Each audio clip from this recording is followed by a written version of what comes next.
एक तरफ दुनिया जंगों और तनाव से जूझ रही है, दूसरी तरफ पाकिस्तान इसी अफरा तफरी को अपने फायदे में बदलता दिख रहा है। सऊदी अरब के बाद पाकिस्तान ने कुवैत के साथ डिफेंस पैक्ट साइन किया है। तुर्की कतर से बातचीत जारी है और लिबिया सूडान जैसे देशों को पाक अरबों डॉलर के हथियार बेच चुका है।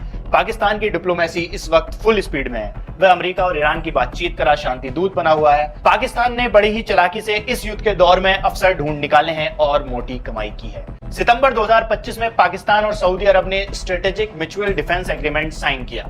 इसके तहत एक देश पर हमला दोनों पर हमला माना जाएगा, यानी बिल्कुल नाटो जैसा एग्रीमेंट। अब 26 जुलाई 2026 को कुवैत ने भी पाकिस्तान के साथ ऐसा ही एक डिफेंस कॉपरेशन एग्रीमेंट साइन किया है, जिसमें सैन्य ट्रेनिंग, इंटेलिजेंस शेयरिंग, लॉजिस्टिक और डिफेंस टेक्नोलॉजी में सहयोग शामिल है। और ये यही नहीं रुकता। पाकिस्तान के रक्षा मंत्री ख्वाजा आसिफ के मुताबिक तुर्की और कतर भी इस साझा डिफेंस फ्रेमवर्क में शामिल होने पर विचार कर रहे हैं। एक्सपर्ट इसे इस्लामिक नाटो तक कहने लगे हैं, जिसमें तुर्की के हथियार, पाकिस्तान की परमाणु ताकत और सऊदी कतर के पेट्रो डॉलर मिलकर एक नया सुरक्षा गठजोड़ बना सकते हैं। पिछले कुछ समय से अगर आप नोटिस करोगे तो पाकिस्तान लगातार कोशिश कर रहा है गल्फ कंट्रीज में ज्यादा से ज्यादा डिफेंस एग्रीमेंट किया जाए, ताकि पाकिस्तान को ज्यादा डॉलर्स मिले, वो अपने इकोनॉमी को सेव कर सके। और अब आप देख सकते हो सऊदी अरब के साथ तो पिछले साल उसने डिफेंस पैक्ट कर ही लिया था, और अब फाइनली कुवैत ने भी इसका अप्रूवल दे दिया। छोटा सा देश है, लेकिन ये इकोनॉमी पर्सपेक्टिव से जो अभी सिचुएशन बनी है उस पर्सपेक्टिव से काफी मायने रखता है। आप देख सकते हो खबर, Asim Munir scores another gulf defence deal as Kuwait ratifies military pact with Pakistan. Kuwait ने फॉर्मल तरीके से 5 साल के लिए जो डिफेंस कॉपरेशन है वो पाकिस्तान के साथ साइन कर लिया है। मैं आपको एक इंटरेस्टिंग चीज बताता हूं, 2023 में ही यहां पर दोनों देश के बीच में कुछ डील हुआ था, लेकिन कुवैत अभी तक यहां पर उसको अप्रूव नहीं कर रहा था। फाइनली अब जाकर कुवैत ने इसका अप्रूवल दिया है। और इंटरेस्टिंग चीज यह है कि पिछले साल सऊदी अरब के साथ भी कुछ डिफेंस एग्रीमेंट हुआ था पाकिस्तान का, और कहीं ना कहीं पाकिस्तान कोशिश यही कर रहा है कि ज्यादा से ज्यादा डिफेंस पैक्ट अलग अलग गल्फ कंट्रीज के साथ बनाया जाए, क्योंकि देखो गल्फ कंट्रीज के पास पैसा है और वो पैसा पाकिस्तान चाहता है कुछ अगर पाकिस्तान में आ गया तो उसको उससे फायदा हो सकता है। अच्छा, इंपॉर्टेंट नोट बात करने वाली यह है कि ये एक फ्रेमवर्क फॉर कॉपरेशन है। मतलब इसका मतलब ये नहीं है कि पाकिस्तान की जो मिलिट्री है वो अपना परमानेंट डिप्लॉयमेंट कुवैत में कर देगी, ये चीज ध्यान रखिएगा। अब खबर आई है कि सऊदी की तरह कुवैत ने भी पाकिस्तान से डिफेंस डील कर ली है। कुवैत ने पाकिस्तान के साथ तकलीफ सुन रहे हैं अब भारतीयों की। वजह क्या है कि आज से 3 रोज कबल 26 तारीख को पाकिस्तान और कुवैत के दरमियान एक शानदार डिफेंस एग्रीमेंट साइन होता है। उस डिफेंस एग्रीमेंट के 5 नुकात थे, जिनमें ख़ास नुक्ता जो कि पाकिस्तान की बड़ी हेल्प कर सकता है वो थी पाकिस्तान की डिफेंस टेक्नोलॉजी की कुवैत को मुंतकिली। वो डिफेंस टेक्नोलॉजी क्या है? Pakistani jets, Pakistani drones, Pakistani defence equipments, वो एक बड़ी मिकदार में कुवैत ख़रीदेगा पाकिस्तान से। पाकिस्तान के लिए बहुत अच्छा है। दुनिया की बड़ी बड़ी ताकतें सिर्फ अपने डिफेंस इक्विपमेंट को बेच कर चल रही हैं, अमेरिका जिनमें से एक है। अमेरिका सबसे ज़्यादा एक्सपोर्ट ही अपने डिफेंस इक्विपमेंट करता है, अपने जहाज़ करता है, ड्रोन्स करता है, वगैरह वगैरह। और पाकिस्तान बदले में क्या देगा कुवैत को? पाकिस्तान उनकी फ़ौज को ट्रेन करेगा, उनकी एयरफोर्स को ट्रेन करेगा, उनकी नेवी को तरतीब देगा, ताकि उन पर आने वाले किसी भी हमले को वो खुद से रोक सके।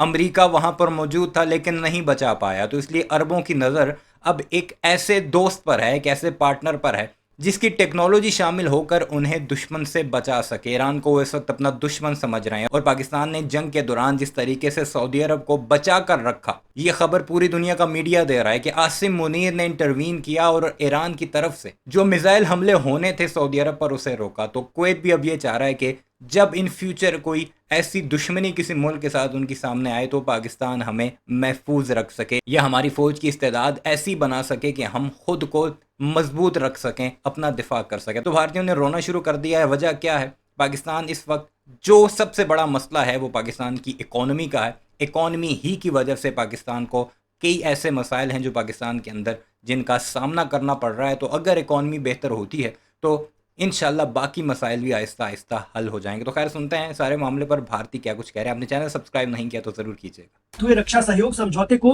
करीब 3 साल बाद आधिकारिक मंजूरी दे दी है। कुवैत के शाही फरमान के बाद अब यह समझौता लागू हो गया है। दोनों देशों के बीच इस डील पर 11 जून 2023 को ही हालांकि दस्तखत हो गए थे, लेकिन कानूनी दांवपेच पूरे होने में वक्त लग गया। अब कुवैत सरकार ने इसे अपने कानून का हिस्सा बना लिया है।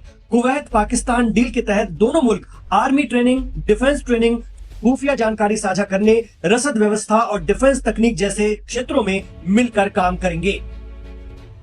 कुवैती मीडिया के मुताबिक वहां के शाही फरमान में कहा गया है कि कुवैत सरकार और पाकिस्तान सरकार के बीच रक्षा क्षेत्र में सहयोग को लेकर हुए समझौते को मंजूरी दी जाती है। देखा जाए तो पाकिस्तान मिडिल ईस्ट में अपनी पैठ मजबूत करता जा रहा है। पहले सऊदी के साथ डिफेंस डील, हालांकि वो डील किसी काम की नहीं निकली। इस वक्त यमन के हूती सऊदी को मार रहे हैं, तब भी पाकिस्तान चुप है क्योंकि ईरान को भी वो नाराज नहीं करना चाहता। हूती ईरान के समर्थक है, लेकिन फिर भी पेपर पर सऊदी पाकिस्तान डील तो है और पाकिस्तान के 5000 फौजी भी सऊदी में मौजूद है।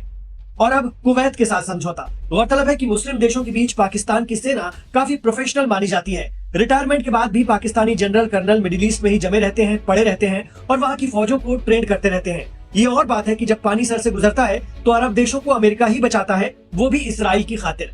अब बात करते हैं पाकिस्तान के हथियार कारोबार की, जो हाल के महीनों में तेजी से बढ़ा है। पाकिस्तान ने लिबिया की लिबियन नेशनल आर्मी के साथ $4.5 अरब का हथियार सौदा किया है, जिसमें 16 JF-17 फाइटर जेट और 16 सुपर मुश्क ट्रेनर एयरक्राफ्ट शामिल है।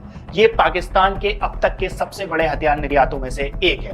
हालांकि लिबिया पर 2011 से संयुक्त राष्ट्र का हथियार प्रतिबंध लगा है, जिसे लेकर सवाल भी उठ रहे हैं। इसके अलावा पाकिस्तान ने सूडान के साथ भी करीब $1.5 अरब की डील लगभग फाइनल कर ली है और बांग्लादेश के साथ भी JF-17 बेचने को लेकर विचार चल रहा है। रिपोर्ट्स के मुताबिक पाकिस्तान इस वक्त कुल 13 देशों से हथियार बिक्री को लेकर बातचीत कर रहा है, जिनमें से आधी डील एडवांस स्टेज में है।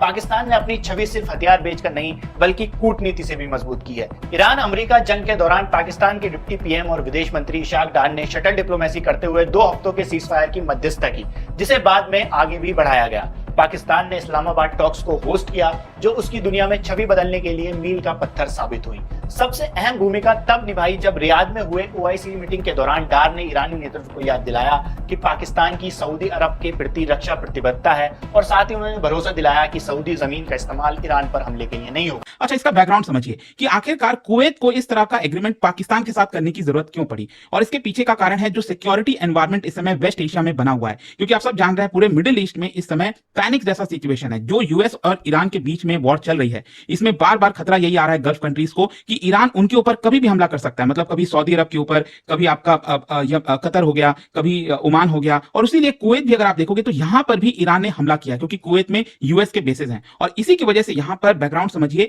कि जो इंस्टेबिलिटी बढ़ी है मिडिल ईस्ट में, इसकी वजह से कुछ कंट्रीज चाह रहे हैं कि अगर हमें पाकिस्तान का डिफेंस कुछ रक्षा मिल गया, डिफेंस में कुछ बढ़ोतरी मिल गई, तो उससे उनको थोड़ा सा प्रोटेक्शन मिल सकता है। So that is why it is so important. और स्पेशली स्ट्रेट ऑफ हॉर्मुज को लेकर जो भी सिचुएशन है, आई होप आप समझ रहे हो कि इसकी वजह से जो गल्फ मोनार्कीज हैं वो पाकिस्तान की तरफ देख रहे हैं, क्योंकि पाकिस्तान ही ऐसा देश है जो इस समय इनको थोड़ा बहुत प्रोटेक्शन दे सकता है या नहीं दे सकता, ये समय बताएगा। क्योंकि पाकिस्तान के लिए भी इतना आसान नहीं होने वाला।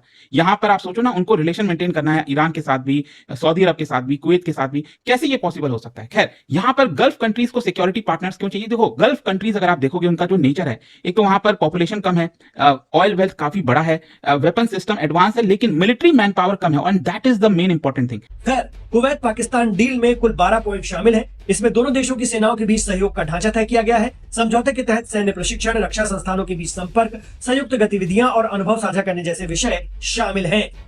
इसके अलावा दोनों देश संवेदनशील सैन्य जानकारी की सुरक्षा और गोपनीयता बनाए रखने और रक्षा क्षेत्र से जुड़ी तकनीकी जानकारी को भी सुरक्षित रखने में सहमत हुए हैं।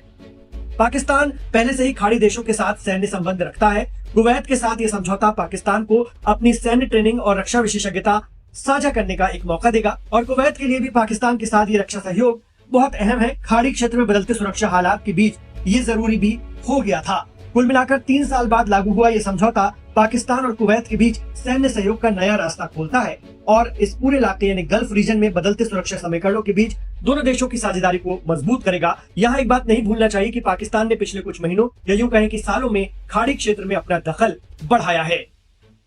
नतीजा ये रहा कि ईरान ने सऊदी अरब और ओमान को बाकी खाड़ी देशों के मुकाबले अपने हमलों का कम निशाना बनाया। यानी पाकिस्तान ने खुद को एक भरोसेमंद मध्यस्थ के तौर पर पेश किया है, जबकि वो इस दौरान अफगानिस्तान के साथ अपनी खुद की लड़ाई भी लड़ रहा था। अब सवाल उठता है कि पाकिस्तान ऐसा कर क्यों रहा है? इन सबके पीछे बड़ी वजह है पाकिस्तान की डगमगाती अर्थव्यवस्था।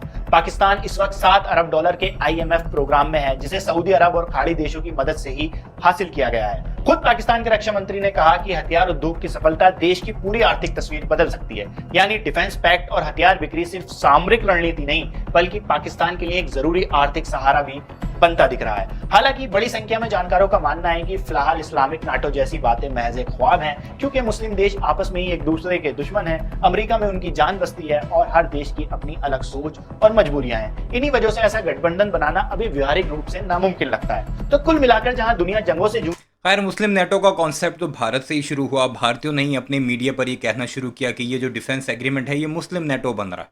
हालांकि पाकिस्तान की तरफ से इस तरह के ना मीडिया पर कोई आया ना ही ऑफिशियल तौर पर कोई बताया गया। सिर्फ इतना बताया गया कि सऊदी अरब के साथ हमारे ये डिफेंस एग्रीमेंट हुआ है, ये शराइत हैं, ये हम मदद करेंगे, हमें ये फ़ायदा होगा। और कुवैत के साथ भी जो कुछ हुआ उसमें भी मुस्लिम नेटो का नाम नहीं लिया गया। भारतीय खुद ही नाम लेते हैं, खुद ही उसे डिनाई करते हैं कि ऐसा नहीं हो सकता। बहरहाल आपने सुन लिया जी, भारतीयों की तकलीफ़ क्यों है कुवैत के साथ पाकिस्तान के इस डिफेंस एग्रीमेंट पर। और जो पाकिस्तान आगे हथियार दुनिया में 13 ममालिक को बाकायदा बातचीत कर रहा है उन्हें बेचने के लिए, वो एडवांस स्टेज पर है, उस पर भी आपने तकलीफ देख ली। आपकी क्या राय है कमेंट सेक्शन में ज़रूर बताइएगा। चैनल को सब्सक्राइब नहीं किया तो ऐसे वीडियोस के लिए उसे भी ज़रूर सब्सक्राइब कीजिए।